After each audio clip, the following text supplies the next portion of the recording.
संदीप ने अपनी माँ के कहने पर गांव में शादी कर ली थी। लड़की का नाम था सुनीता। माँ का कहना था एकदम मॉडर्न बहू नहीं होनी चाहिए, लेकिन उन्हें नहीं पता था कि गांव से आने वाली बहू सुंदर सुशील तो होगी और उसको गांव से बाहर भी निकाल लाएंगे, लेकिन उसके अंदर का गांव कैसे बाहर निकलेगा। शादी के कुछ दिन बाद, माँ टिफिन तो देना जरा। बेटा अब तो स्कूल नहीं ऑफिस जाता है, माँ से नहीं अपनी बीवी से टिफिन मांगा कर। ओके माँ। सुनीता टिफिन ले आओ। एक किलो टिफिन, इसके अंदर पिस्ता डाल दिया है। पिस्ता? पिस्ता क्यों? सास जी ने बोला था ना कि आपको पिस्ता बहुत पसंद है। ओहो, मैंने पिस्ता नहीं पास्ता बोला था, पास्ता। पास्ता? कहीं होता है पास्ता? अरे बेटी तू रहने दे, मैं बना दूंगी। अच्छा किया कि पाव भाजी बनाने का नहीं बोला, वरना किसी के पाव बना देती है। सुनीता को बुरा लगता है, लेकिन उसकी नादान हरकतें कम नहीं होती। ऐसे ही एक दिन, अरे तुमने ये क्या लगाया है? अरे आप वो फूस फूस करके लगाते हैं ना, वही।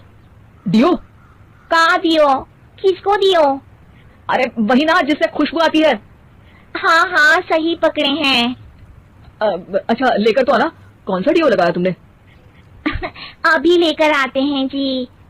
संदीप की बात मानकर सुनीता अंदर से खुशबू वाला फुसफुस लेकर आती है। OMG! OMG मतलब ओ माय गणेश ना। अरे OMG छोड़ो, ये खुशबू वाला फुसफुस की बात कर रही थी तुम? हाँ इसी की, फिर से सही पकड़े हैं। अरे देवी, लेकिन आप सही नहीं पकड़े हैं, ये डियो नहीं है। डियो नहीं है तो क्या लियो है? अरे ये रूम फ्रेशनर है जिसको कमरे में छिड़कते हैं, खुद पर नहीं। कोई बात नहीं, माँ कहती थी आत्मा किराएदार है, शरीर किराए का कर्म। हम शरीर पे ये डाल लिए तो क्या फर्क पड़ जाएगा। अरे बहू, ओ बहू, मेरे लिए फल तो लिया, फिर मैं बाजार जाऊंगी। सुनीता अपनी सास के लिए फल लेकर आती है। अरे बेटा पपीता, तरबूज और सेब फल ऐसे कैसे खा लूं, काट कर तो लिया। माँ जी मेरे गांव में तो खेत से उठा के सीधा खा लेते हैं। अरे ये तेरा गांव नहीं है ना। अरे संदीप तू ही कुछ समझा देना इसको बेटा। मैं कैसे समझाऊं माँ, ये तो माइक्रोवेव को भी भट्टी बोलती है। कल मैंने बोला हाय कैसी हो तो बोलती है किसी को हाय नहीं लगानी चाहिए। अरे सुनीता तेरा क्या होगा?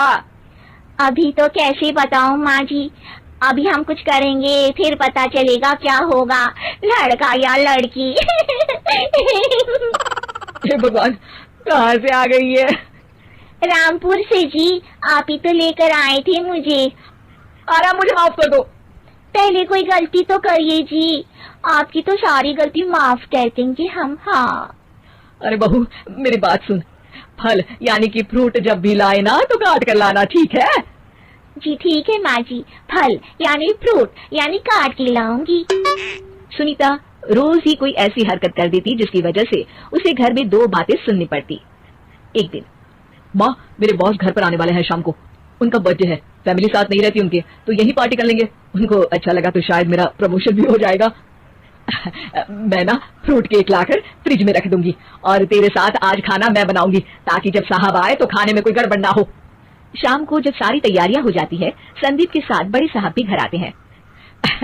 आप फ्रूट केक तो ले आना बहू, फिर खाना खाएंगे। और इस सब की क्या जरूरत थी, आपने बुलाया वही काफी है। सर आपका परिवार शहर में नहीं है तो हम ही आपके परिवार जैसे हैं सर। इतने में ही सुनीता फ्रूट केक लेकर आती है और बड़े साहब की टेबल पर रख देती है और जैसे ही केक के ऊपर का बॉक्स हटाती है, ओह ये क्या है, केक तो कटा हुआ है, मैं तो ऐसा नहीं लाई थी। आप मुझे शाबाशी दे सकती है माँ जी, मैंने ही केक काट दिया। आपने कहा था ना फल यानी फ्रूट यानी हमेशा काट के लाना, तो फ्रूट केक भी तो फ्रूट ही है ना, तो मैंने पहले ही काट लिया, होना मैं समझदार।